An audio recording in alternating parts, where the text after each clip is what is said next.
At ngayon mga giliw naming tagapakinig, narito si Lola Sela sa kanyang pangalawang kabanata ng kanyang kwento na pinamagatang Birtud dito sa ating dulang. Mga kwento ni Lola Sela.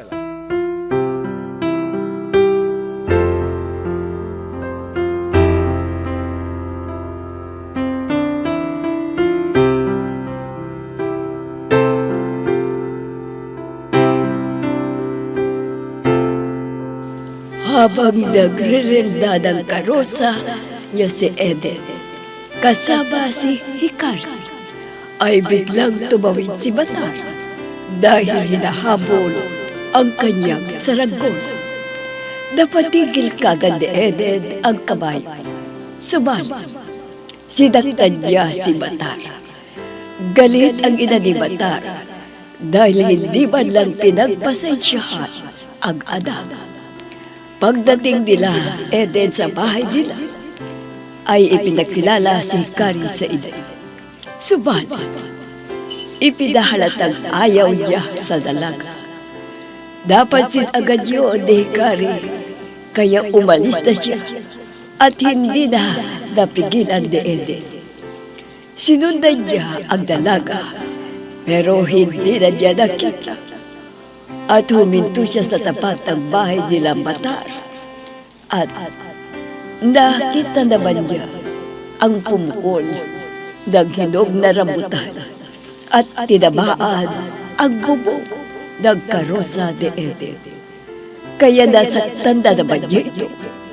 Pag-uwi ni Eden sa kanilang bahay, ay biglang nasunog ang karosa niya.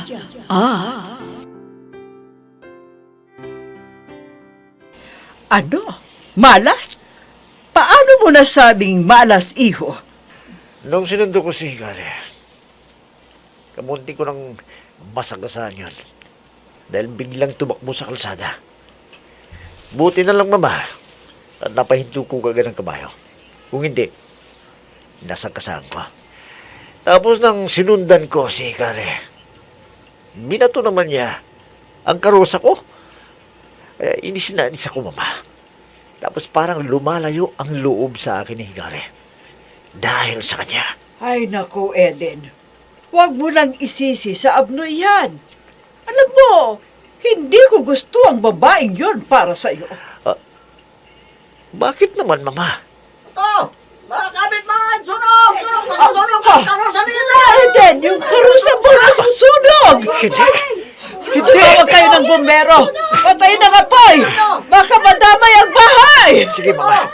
Ako nang tatawag ng bumbero. Malaki na ang apoy! Madadamay ang bahay na Eden! Nadadamay na ang bahay natin! Hindi! Ang laki ng apoy! Hindi!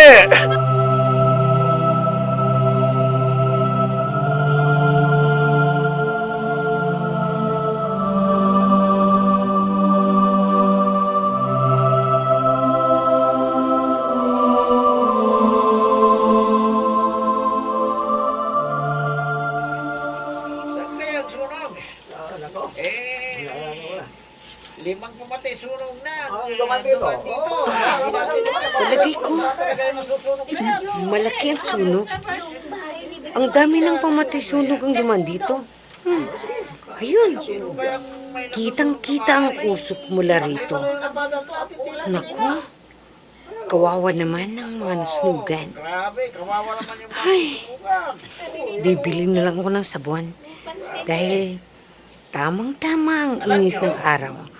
Matutuyo agad ang lalabhan ko.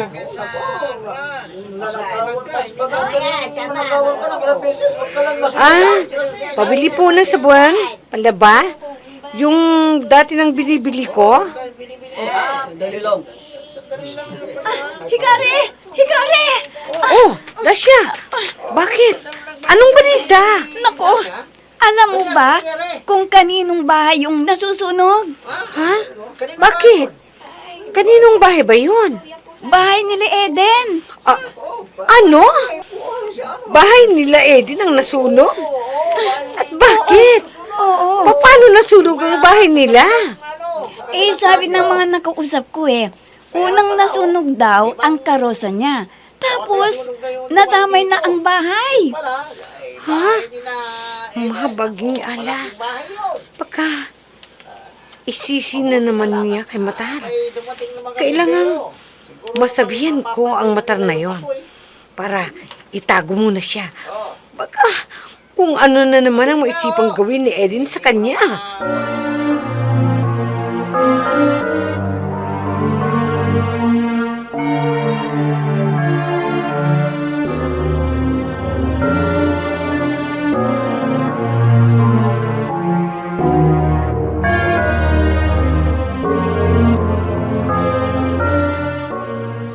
Ano?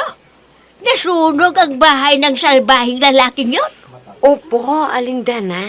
Kaya, kailangang mailayo niyo muna si Matar dito. Ilalayo ko ang anak ko dito. Bakit? Kilala ko po ang ugali ni Eden, Aling Dana. Check na maghahanap ng sisisihin niya. Kaya, lumayo muna kayo dito. Magtago kayo. Ina, nandito ka pala, Ikari. Sandali lang, may kukunin ako. Pasensya ka na sa anak ko, ha? Hikari. Talagang batang isip, eh. Wala pong anuman, Aling Dana. Naintindihan ko po siya. Ang mabuti pa, lumikas na po kayo agad habang wala pang ginagawang masama sa inyo si Eden.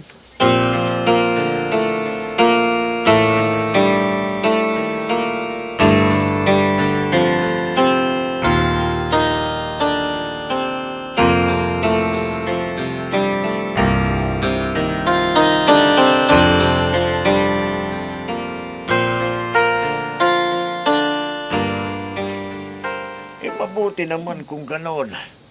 Naaawa na ako sa anak namin si Kari. Sana dumating ang panahon na maging normal na siya. Ikari, ito para sa'yo. Ha? Matar? Ang ganda naman ng mga bulaklak na ito. Saan mo ito kinuha? Doon sa malayo. Nagustuhan mo ba? Oo naman. Maraming salamat sa iyo, Matar, ha? Ina, ama, mahal ako ni Hikari. Mahal na mahal ko rin siya. Yay! May kasindahan na ako! Yay! Aling Dana, Mang Kasi, gawin niyo na po yung pinapagawa ko habang may panahon pa. Ay, sige, Hikari. Maraming salamat sa malasakit mo. Matar, aalis na ako. Salamat din sa bulaklak na binigay mo, ha? Ihatid na kita, Hikari. Kasi mahal na mahal kita. Ha? Naku, huwag na, Matar. Malapit lang naman ang bahay namin. Dito ka na lang. Hindi, basta ihatid kita sa bahay ninyo.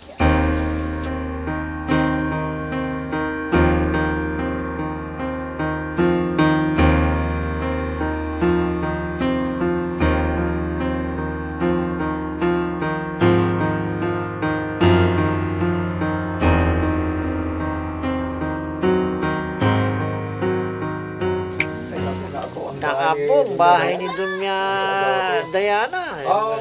Naabo. Senyora Diana, Grabe, ang nangyari sa sa ngayon ay Senyora Diana. hindi pa natin alam kung ano ang dahilan ng pagkasunog ng inyong bahay. Kaya imbestigan pa namin ito para magawa namin ng report. Ang dahilan, nasunog ang karusa namin. Nagkaroon ng sira ng mabato ng isang siraulo. Tama pong sinabi ng mama ko. Binatong sinaulo na yon ang karusa namin. Kaya sa palagay ko, may pulburang kahoy na pinambato niya. Dahil gamit nilang panggatong yon. Kaya nasunog. At dahilan para madamay ang aming bahay. Ganun ba? Pero kailangan pa rin imbestigan yan para makuha natin kung ano talaga ang nangyari. Eh, bakit nyo pa iimbestigahan? Sinabi na nga namin sa inyo ang dahilan eh. Iimbestigahan nyo pa. Eh, yan po talaga ang patakaran, kaya... Anong patakaran? Gawan nyo na ng report kagad yan. Masasaya lang oras kapag paimbestigan nyo pa yan. Eh, sina? Gawan nyo na ng report. Eh, nasunog ang karosa dahil sa pambabasto ng sira ulo na yon. Sige, gawan nyo na kaagad ng report yan. Gayon din.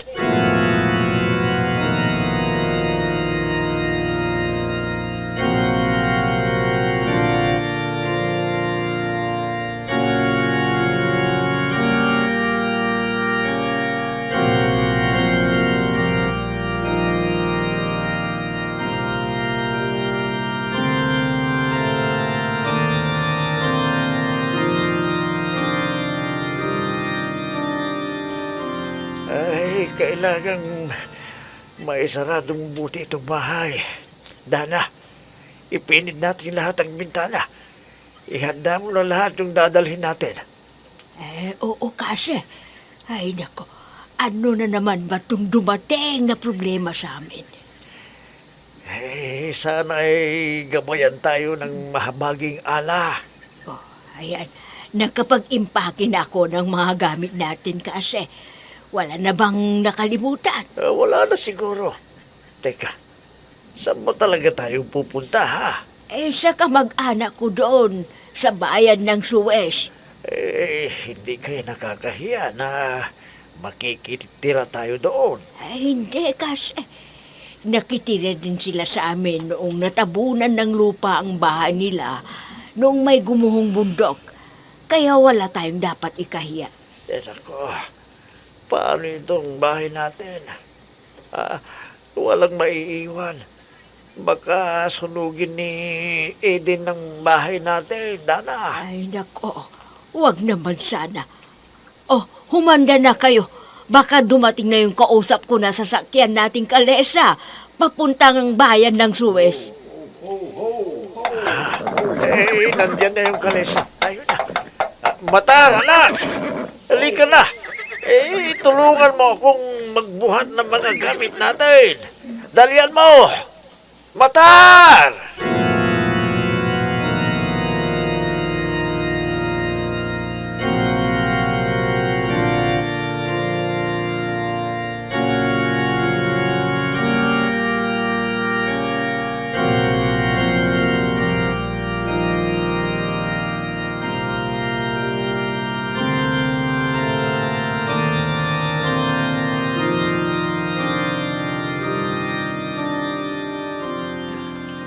Kuya Eden, bakit?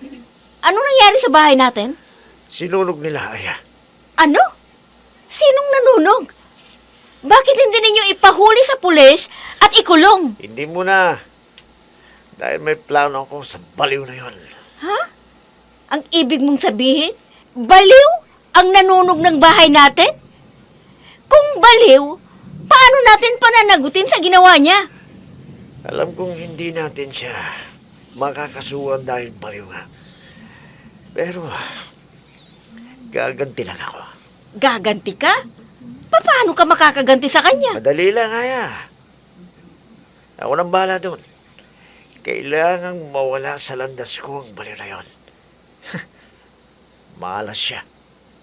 Kaya mag-uutos ako ng huhuli sa kanya. At dadalhin sa akin at babalatan ko siya ng buhay. Kuya!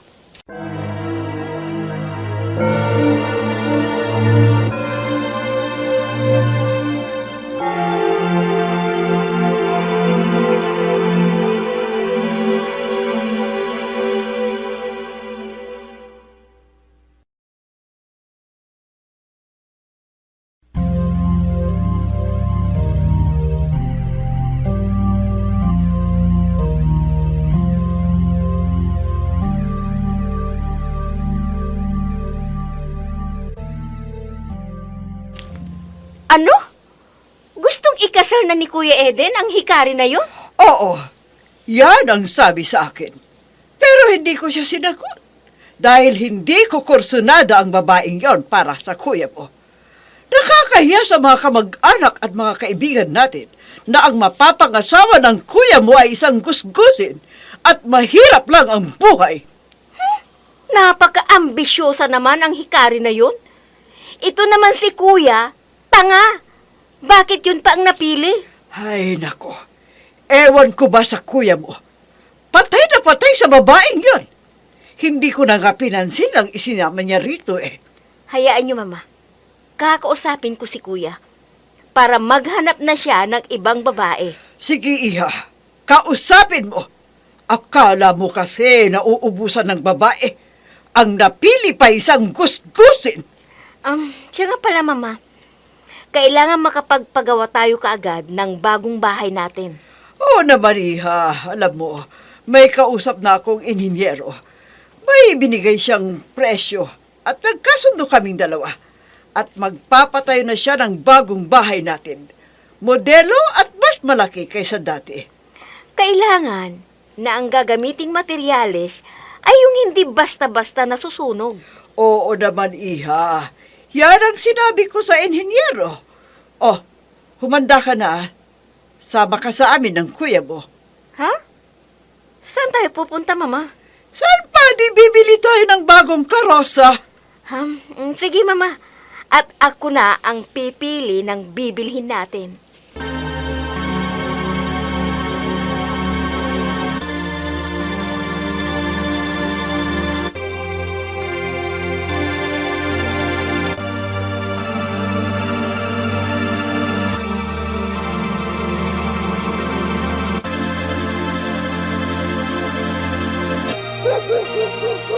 Kasi, hindi ka pa pala natutulog. Paano ako makakatulog eh? Kanina nga kahulang mga asong yan eh. Parang may hinahabol sila. Baka may nagawing ibang aso kaya hinahabol nila. Nako, parang hindi naman aso yung hinahabol nila, Dana. Kung hindi aso, ano ang hinahabol nila kung gano'n? Parang tao eh. Ano? Oo. Tao? Anong gagawin ng tao dyan gabing-gabi na? Maraming salamat sa iyo, kaibigan, ha. Bukas ulit tayo maglalaro. Kasi, Ah, si Matar, siya yung kinakahulan ng mga aso. oo nga. At parang may kausap. Teka, sisilipin ko kung sino. Sandali lang, ha?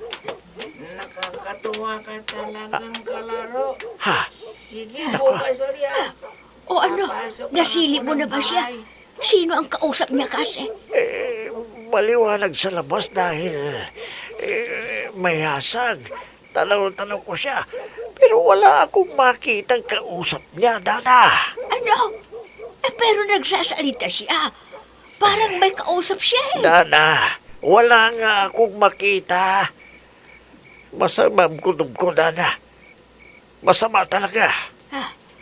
Anong sinasabi mong kutob mo kasi ha? Sa Ano? palagay ko pinaglalaroan ng mga kutong lupa si Matar. Kasi,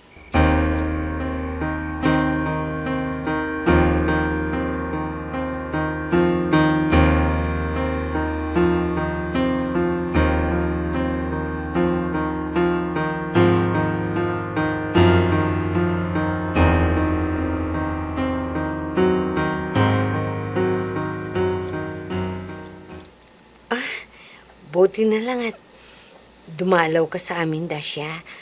Matagal na akong walang kakwentuhan. Wala rin akong magawa sa bahay, kaya dinalaw kita. O ano, kumusta ka na? Heto, pinag-iisipan ko pa kung ano ang magandang gagawin ko para malutas ko ang problema ko. Ha? Bakit? Ano ba yung problema mo? Alam mo, minaliit ako masyado ng mama ni Eden. Alam kong ayaw niya sa akin. Kaya gusto ko sanang Gusto mong, ano?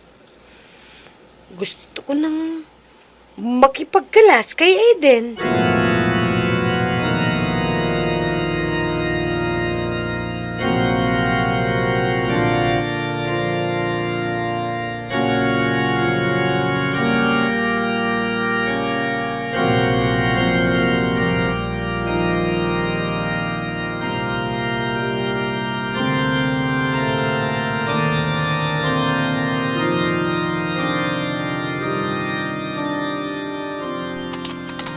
Ayan, may bago na naman tayong karosa.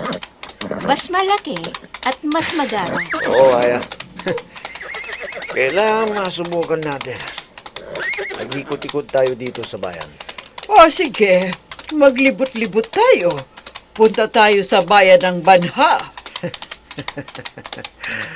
Wala na bang mas malayo doon, Mama? Wala na akong alam eh. Ikaw, baka may alam kang mas malayo. Doon na lang tayo papasyal. Meron, Mama. Mas maganda ang mga tanawin doon. Pupunta tayo sa Suhag.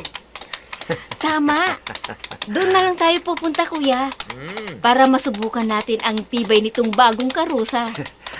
O ayan. Andito na pala tayo sa tapat ng bahay ng malas na baliw na yun.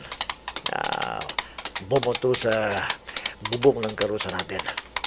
Yan ba, Kuya? Yung barong-barong? Oo. Yan ang bahay na... Teka.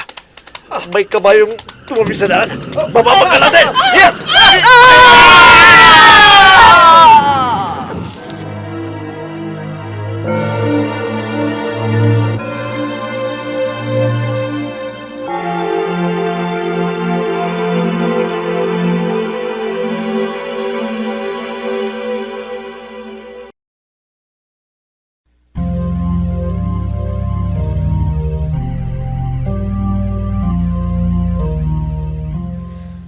Ano kaya ang mangyayari sa mag-iina?